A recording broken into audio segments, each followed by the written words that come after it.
యాక్చువల్గా శిరీష క్రియేషన్స్ పేరు మీద దేవుడా అనే సినిమా నేను ఒక 1 year 8 months బ్యాక్ కమిట్ అవ్వడం జరిగిందండి. ఆ మూవీకి షూటింగ్ కూడా చేయడం జరిగింది. షూటింగ్ ఒక 17 days చేశాను. అందులో నేను 14 days పార్టిసిపేట్ చేశాను.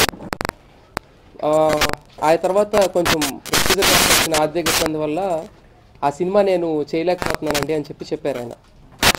చెప్తే సరే కదా ఆ రోజుతో ఆ డిస్కషన్ అంతా క్లోజ్ అయిపోయింది. నేను చెప్పాను, నాకు ఎప్పుడు నాకు మంచి హిట్ వచ్చినప్పుడు ఇమీడియట్గా మీ బ్యానర్ మీదే మళ్ళీ ఇదే సినిమా ఇదే కథతో ఇదే డైరెక్టర్ చేద్దామండి, అప్పటి వరకు మీరేం కంగారు పడద్దండి అని మా ఇద్దరి మధ్యన ఒక చిన్న అండర్స్టాండింగ్ జరిగిన తర్వాత అది ఈ 1 year 8 months తర్వాత సడన్గా నిన్న ఈవినింగ్ నాకు ఒక కాల్ వచ్చింది, రేపు మీ మూవీ ఇది ఆడియో ఫంక్షన్ కదండి అని.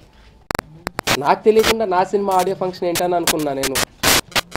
ఇవాళ పొద్దున్న పేపర్లో చూస్తే December 13 విడుదల అని చెప్పి నారీ శ్రీమురారి అంట.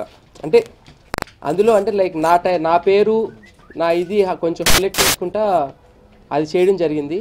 యాక్చువల్గా మేము ఫస్ట్ అనుకుంటాం దేవుడా, సరే కదా అని చెప్పి యూట్యూబ్లో అది సెర్చ్ చేసి చూస్తే నాకు డబ్బింగ్ రాదు అంటే నా డబ్బింగ్ లేకుండానే వేరే వాళ్ళ డబ్బింగ్తో చెప్పించి సాంగ్స్ ఏమో సినిమాలో అక్కడక్కడ షూట్ చేసినన్ని అవి పేస్ట్ చేసి అంటే 3 songs ఇచ్చారు. అందులో ఒక సాంగ్ ఏమో అలా పేస్ట్ చేశారు. ఇంకో 2 songs ఏమో వేరే వాళ్ళ మీద చిత్రీకరించి ఆ సినిమా ఫస్ట్ వరకు తీసుకొని వెళ్ళిపోయి దాన్ని రిలీజ్కి రెడీ చేశారు.